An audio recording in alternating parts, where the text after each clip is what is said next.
بسم اللہ الرحمن الرحیم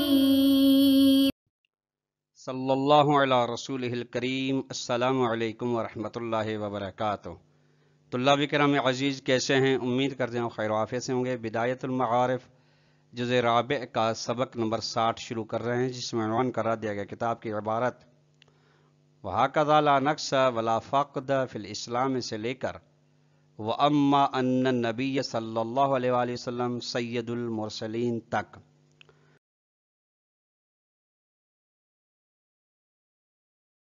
عنوان گزشتہ سے پیوستہ ہے، یعنی گزشتہ درس میں جو سلسلہ چل رہا تھا، کچھ اشکالات تھے خاتم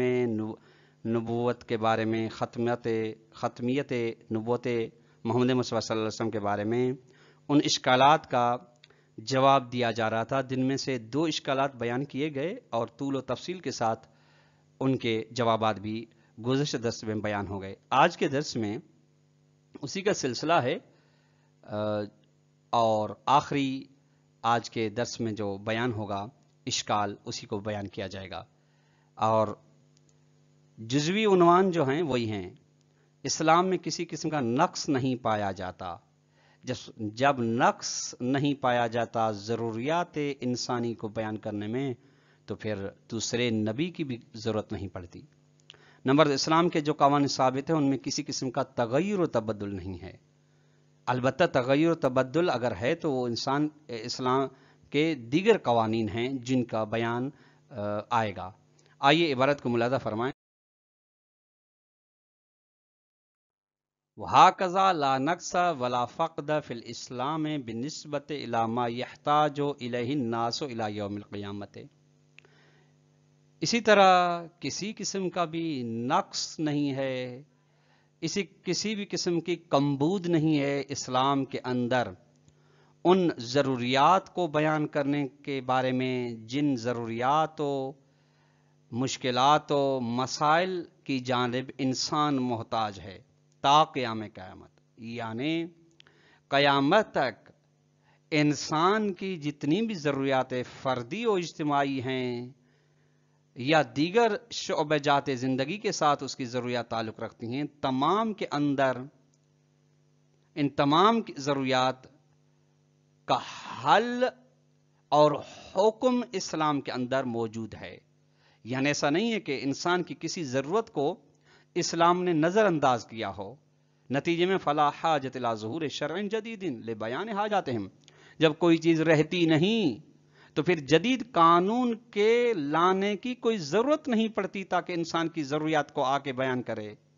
نص علیہ فی قولہ تبارک و تعالی، جس طرح سے خداوند متعال نے اس بات کے بارے میں وضاحت فرمائی ہے، الیوم اکملت لکم دینکم واتممت علیکم نعمتی ورضیت لکم الاسلام دینا، کہ یہ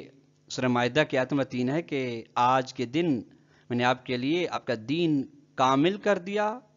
اور آپ پر اپنی نعمت مکمل کر دی، اور میں آپ کے لیے دین بطور اسلام راضی ہو گیا۔ فَإِنَّهُ، یہ قول خداوند، یحکی عن جامعیت الاسلام، حکایت کرتا ہے کہ اسلام جامع ہے، یعنی جامع ما یحتاج الی الناس، وکمالہ بنزول القرآن، اور کمال اسلام یہ ہے کہ اس میں قرآن نازل ہوا ہے، وَنَصْبِ الْإِمَامِ الْمُبِينِ يَوْمَ غَدِيرِكُمْ، اور کمال اسلام اس میں ہے کہ اس میں امام مبین کا تقرر ہوا ہے، وہ بھی 18 ذی الحج یوم غدیر خم۔ وَهَكَذَا وَرَدَتْ رِوَایَاتٌ كَثِیرَةٌ دَالَّةٌ عَلَىٰ أَنَّ كُلَّ مَا يَحْتَاجُهُ النَّاسُ بَيَّنَهُ اللَّهُ لِلنَّبِي صلی اللہ علیہ وسلم۔ اسی طرح سے بہت ساری روایات، 1 2 5 6 نہیں، بہت ساری روایات دلالت کر رہی ہیں اس بات پر کہ جس چیز کی بھی انسان کو ضرورت ہے وہ چیز بیان فرما دی ہے نبی اکرم صلی اللہ علیہ وسلم نے، وہ خدا نے بیان کر دی ہے نبی اکرم صلی اللہ علیہ وسلم سے، اور پھر نبی اکرم نے تمام ضروریات کو بیان کر دیا ہے لوگوں کے لیے، ولو بے واسطہ اہل بیت علیہ السلام۔ اگرچہ مرور زمان کے ساتھ، احتیاجات کا آنے کے ساتھ، نبی اکرم نے کلیات اہل بیت علیہ السلام کو بتا دی ہیں، اور پھر جیسے جیسے وقت تبدیل ہوتا رہا، انسان کی ضروریات میں اضافہ ہوتا رہا، انسان کے احتیاجات بڑھتی رہیں، تو اہل بیت علیہ السلام نے ان احتیاجات کے حساب سے وہ احکام الہی بیان فرماتے رہے۔ وَمِن جُمْلَتِهَا، ان روایات میں سے چند روایت کو یہاں پہ بیان کیا جاتا ہے۔ ماروی عن ابی جعفر علیہ السلام انہ قال، امام باقر علیہ السلام سے روایت کی گئی روایت کہ ان اللہ قال، امام نے فرمایا ان اللہ لم یدع شیئا حتی یحتاج الیہ الامۃ الی یوم القیامۃ، خداوند متعال نے کسی بھی چیز کو ترک نہیں کیا، ایسی چیز کو جس کی جانب امت تا قیام قیامت محتاج ہو، الا مگر انزلہ فی کتابی، خدا نے اور اسی چیز کا مورد احتیاط چیز کا بیان کر دیا ہے کتاب قرآن مجید میں، وبینہ لرسولہ، اور وہ چیز بیان کر دی ہے خداوند متعال نے اپنے نبی سے۔ حدیث موجود ہے بصائر الدرجات صفحہ نمبر 6 پہ۔ ومنہا ایضاً، ایک اور روایت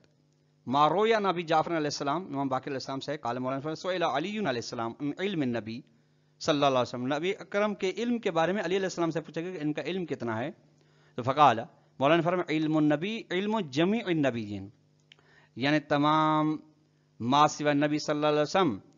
باقی تمام انبیاء کے علم کو اکٹھا کیا جائے تو ان تمام جو پراکندہ علم ہے ان کے پاس وہ بے یک وقت موجود ہے نبی اکرم کے پاس، وہ علم ما کان و علم ما هو کائن الی یوم القیامت، تمام گزشتہ اور تمام موجودہ تا قیام قیامت، تمام آئندہ کا علم ہے تا قیام قیامت نبی اکرم صلی اللہ علیہ وسلم کے پاس۔ ثم قال، اس کے بعد علیہ السلام نے فرمایا والذی نفسی بیدہ انی لعالم علم النبی صلی اللہ علیہ وسلم، قسم ہے اس ذات کی جس کے قبضے قدرت میں میری جان ہے، میں جانتا ہوں میرے پاس علم ہے علم نبی، و علم ماکان، میرے پاس ماکان کا علم ہے، وہ ما کائن، اور اس چیز کا علم موجود ہے جو ابھی موجود ہے، فیما بینی، میرے درمیان، و بین قیام ساعت، اور تا قیام قیامت، بصائر درجات صفحہ نمبر 127۔ اب شارح محترم ان روایات کو ملحوظ نظر رکھ کے فرماتے ہیں ثم لا يذهب عليك، آپ کے لیے مخفی بات نہ رہے کہ ان الاصول والقواعد الکلیۃ المبینۃ فی الاسلام ثابتۃ، کہ وہ قوانین کلی، وہ اصول کلی جو اسلام کے اندر بیان شدہ ہیں، یعنی جن کی جزئیات و تفاصیل مرور زمان کے ساتھ بیان کی گئی، لیکن کلیات اسلام کے اندر موجود ہیں، ان کلیات میں کسی قسم کا تغیر و تبدل نہیں، وہ ثابت ہیں، پابرجا ہیں، بحیث تحتاج الی التغیر، بحیث لا تحتاج الی التغیر و تبدیل، اس طرح سے ثابت ہیں کہ ان میں کسی بھی قسم کی تغیر و تبدیلی کی ضرورت نہیں پڑتی، لکلیتہا، چونکہ اندر ان قواعد کے اندر کلیت پائی جاتی ہے، یعنی وہ اصول کلیے اسلام جو ثابت ہیں ان میں انسان کی تمام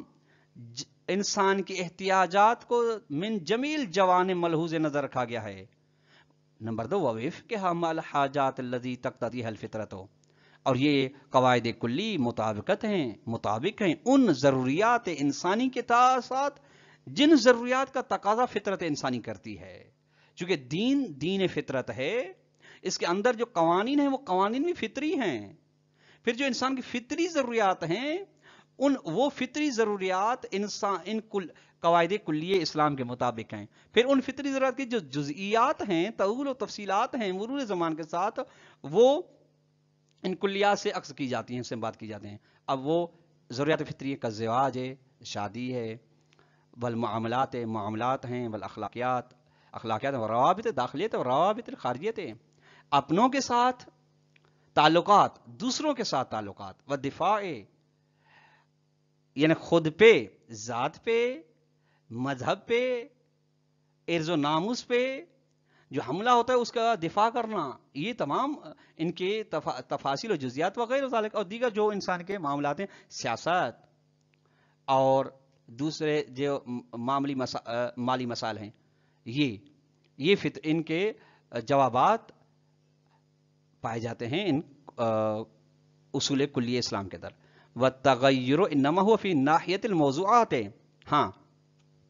جہاں پہ تبدیلی رونما ہوتی ہے وہ ان احکامات کے موضوع ہیں، یعنی حکم بیان شدہ ہیں۔ اب احکام کا تعلق موضوعات کے ساتھ ہوتا ہے، ان موضوعات میں تغیر و تبدل ہوتا ہے، احکام اپنی جگہ پہ ثابت ہیں، کل آمتے آتے ہیں۔ جس طریقے سے یہ وہ چیزیں جن کے ذریعے سے لذت لی جاتی ہے، یعنی مالیات وغیرہ، فَإِنَّهَا تَتَغَيَّرُ بِتَغَيُّرِ الزَّمَانِ، ہاں یہ وسائل مالی زمان کے وقت کے تغیر و تبدل سے تبدیل ہوتے رہتے ہیں، ولیکن احکام المعاملات لا تتغیر، لیکن معاملات مالی کے احکام اپنی جگہ پہ باقی ہیں، یعنی حلال کس طرح، کون سی حدود میں حلال ہے، کون سی حدود میں حرام ہے۔ یہ نمبر 2، کل اسلحت دفاع کے ساتھ تعلق ہے، فَإِنَّهَا تَتَغَيَّرُ بِمُرُورِ الزَّمَانِ، اسلحہ فرض کریں کسی زمانے میں تلوار تھا، کسی زمانے میں نیزہ تھا، ابھی اس زمانے میں فرض کریں کسی زمانے میں بندوق تھا، کسی زمانے میں کلہاڑی ہے، کسی زمانے ایٹم بم میں، اسی طریقے سے۔ ولیکن احکام الدفاع بصلاح لا تتغیر، لیکن اسلحے کے ذریعے سے جو دفاع کے احکامات ہیں ان میں کسی بھی قسم کا تغیر و تبدل نہیں ہے۔ ہاں احکام دفاع کا تعلق اسلحے کے ساتھ ہے، پھر اسلحہ ہر قوم و قبیلے و زمان و مکان کے لحاظ سے تبدیل ہے، وہکذا اس طریقے سے اخلاقیات ہیں، اسی طریقے سے معاملات ہیں۔ وَأَيْضًا مِنَ الْأُصُولِ الْكُلِّيَّةِ الَّتِي لَا تَغْيِيرَ فِيهَا وَأَصْلُ نَفْيِ الضَّرَرِ وَالضِّرَارِ، نیز ان قواعد کلیہ میں سے جن کے اندر تغیر و تبدل نہیں ہے، وہ یہ قانون نفی ضرار لا ضرر ولا ضرار فی الاسلام ہے، یہ قاعدہ کلی ہے کہ فردی و اجتماعی ضرر احکام اسلام کے اندر موجود نہیں ہے۔ ہاں جہاں پہ فردی یا اجتماعی ضرر آتا ہے تو وہاں پہ قوانین اسلام پھر انسان کو اجازت دیتے ہیں، پھر قوانین ثانوی وہاں پہ ایجاد ہوتے ہیں۔ نمبر تیسری مثال، اصل نفی العسر والحرج ونحوہما، لا عسر ولا حرج فی الاسلام مما لهم الدخل التام فی حل المشاکل العصریت والمشاکل الفردیت۔ اور یہ دو قاعدے جو ہیں نفی ضرر و ضرار اور نفی عسر و حرج، ان کو بطور تام دخالت ہے اس میں کہ انسان کی زمانے کے بدلنے سے جو مشکلات آتی ہیں ان مشکلات کا حل ان کے اندر موجود ہے، اور انسان کی جو ذاتی و فردی مشکلات ہوتی ہیں ان کا بھی حل ان قواعد کلی اسلام کے اندر موجود ہے۔ ان قواعد میں کسی قسم کا تغیر و تبدل ابھی تک نہیں ہوا۔ ھذا مضاف الی الاحکام المؤقتۃ السلطانیۃ، یہ غور فرمائے گا اس پہ طلاب کرام عزیز۔ اس کے علاوہ دوسرا یہ ہے کہ یہ تو احکام ثابت ہے، اس کے علاوہ کچھ مؤقت احکام بھی ہیں جن کو احکام سلطانیہ، یعنی جن کا تعلق ولایت ولی فقیہ کے ساتھ تعلق ہے، مجتہد کے ساتھ تعلق ہے، یعنی وہ زمان و مکان کے مقتضیات کو دیکھ کے پھر جدید احکام ان کلی احکام سے استنباط کر کے صادر کرتا ہے۔ وَمِمَّا ذُكِرَ يَظْهَرُ أَنَّ موجبات تجدید نبوت لا تکون موجودۃ بعد ظہور الاسلام و جامعتہ، اور ان چیزوں سے، ان مباحث سے جو ذکر کی گئی واضح ہو جاتی تھی کہ اسباب تجدید نبوت جو کہ گزشتہ درس میں طلاب اکرام 3 بیان ہوئے تھے، یہ اصلا موجود ہی نہیں ہے جب اسلام کا ظہور ہوا۔ جب اسلام جامع ہے، کامل ہے، اکمل ہے، تو اسباب تجدید نبوت کی ضرورت نہیں پڑتی۔ ہاں تب پڑ رہی تھی جب یہ اسباب تھے تو تجدید نبوت کی ضرورت پڑ رہی تھی، جب اسباب ہی نہیں ہے تو تجدید نبوت کی ضرورت نہیں۔ نعم یبقى الحاجۃ الی البیان و تفسیر تطبیق، ہاں یہ فقط رہتی ہے کہ ضرورت اس بات کی کہ ان کلیات کو بیان کیا جائے، ان کی تفسیر کی جائے، ان کی تطبیق کی جائے، ولیکنھا محولۃ علی الائمۃ علیہم السلام، لیکن یہ حاجت بھی حوالے کی گئی ائمہ علیہ السلام کے، یعنی یہ کام بھی تبیین و تفسیر و تطبیق کے قوانین کلیہ الہی ائمہ کے حوالے ہے، بس موجود ہیں خود، تو حاجت للنبی الجدید السلام، تو نئے نبی کی ضرورت نہیں پڑتی۔ وَلَعَلَّهُ لِذَا ختم النبوت، شاید اسی وجہ سے نبوت کا اختتام کیا گیا اور ہمارے نبی پر نبوت کے سلسلے کو روکا گیا۔ آپ دیکھ سکتے ہیں معارف قرآن جلسہ نمبر 79 صفحہ نمبر 794 یہ بحث موجود ہے۔ وَمِنْهَا، تیسرا اشکال طلاب کرام عزیز ختم نبوت کے بارے میں یہ ہے کہ ان لازم ختم نبوت هو قطع ارتباط الامت مع المعبد الاعلی. ختم نبوت کا لازمہ فرماتے ہیں یہ کہ خدا کے ساتھ امت کا رابطہ ختم ہو جائے، جبکہ خداوند متعال نے جو سلسلہ نبوت کا سلسلہ چلا تاکہ بندوں کا خدا کے ساتھ رابطہ رہے، جب ختم نبوت ہو رہی تو وہ رابطہ ختم کیا جا رہا ہے، اور جب رابطہ ختم ہو رہا ہے تو ہدایت کیسے ہوگی؟ یہ شاعر محترم ہے وفی ہے، اس میں اشکال، اس سوال میں اشکال ہے، یعنی یہ سوال قابل قبول نہیں ہے کہ کس نے کہا کہ ارتباط امت کا تعلق منحصر ہے نبوت میں؟ ان الارتباط بالمبدأ الاعلی لا ينحصر فی نبوت، کہ مبدأ اعلی یعنی خدا متعال کے ساتھ امت کا تعلق منحصر نبوت میں نہیں ہے. اس ارتباط بواسطۃ الائمۃ المسمى میسور و ممکن، جو نبوت کے بعد سلسلہ امامت ہے، ائمہ کے ذریعے سے بھی امت کا ارتباط خدا کے ساتھ ہو سکتا ہے اور ممکن ہے، ہوا ہے، بل واجب، بلکہ ضروری ہے امت کے ذریعے سے ہو. اذ الامامت غیر منقطعۃ الی یوم القیامۃ، چونکہ امامت کا سلسلہ تا قیام قیامت ختم ہونے والا نہیں. جب ختم ہونے والا نہیں تو یہ ارتباط کا تعلق موجود ہے ہر وقت. والامام محدث والملائکۃ تتنزل الیہم ویخبرہم بما یکون فی السنۃ، امام وہ ہے جس کے ساتھ ملائکہ گفتگو کرتے ہیں، ان کے ساتھ گفتگو کی جاتی ہے، ملائکہ اس پر نازل ہوتے ہیں، ملائکہ اس کو خبر دیتے ہیں اس چیز کی جو سال میں ہونے والی ہے، وہ تقدیر ہر انسان کی تقدیر، والقضاء ہر انسان کے بارے میں قضاء، والحادث جو اس کی زندگی کے بارے میں واقعات پیش آئیں گے، وباعمال العباد وغیر ذالک، بندوں کے اعمال کے فرشتہ امام علیہ السلام کو آ کے آگاہی دیتے ہیں. اس کے بارے یہ ایسا نہیں کہ یہ بات ہو فقط دعویٰ ہو، نہیں، اس کے بعد دلیل تواتر روایات الدالت، چونکہ متواتر روایات کی دلالت ہے اس بات پر کہ امام محدث ہے، اس کے ساتھ فرشتے گفتگو کرتے ہیں، فرشتے آتے ہیں. من جملتها ما روی عن الباقر الاسلام، ان میں سے روایات میں سے ایک روایت ہے باقر الاسلام سے کہ ان اوصیاء محمد علیہ وآلہ السلام محدثون، محمد نبی صلی اللہ علیہ وسلم کے اوصیاء کرام جو کہ ائمہ علیہ السلام محدث ہیں، یعنی جن کے ساتھ گفتگو کی جاتی ہے، یعنی جن کے ساتھ فرشتے گفتگو کرتے ہیں، اور حتیٰ فرشتے شب قدر میں نازل ہوتے ہیں پہلے ان کے پاس، پھر ان کو بتاتے ہیں کہ آج فلاں شخص کے لیے یہ تقدیر ہے، یہ قضا ہے، یہ حالات ہیں، یہ حوادثات ہیں. اصول کافی جلد نمبر 1 صفحہ نمبر 270 باب کتاب نبوت صفحہ نمبر 179 سے 180 تک. تو اللہ اکرام آج کا درس اپنے اختتام کو پہنچا. بس سوال یہ بنے گا کہ آج کے درس میں کون سا اشکال تھا اور کس طرح سے جواب دیا گیا ہے، اس کو اختصار کے ساتھ بیان کریں. والسلام علیکم ورحمۃ اللہ وبرکاتہ.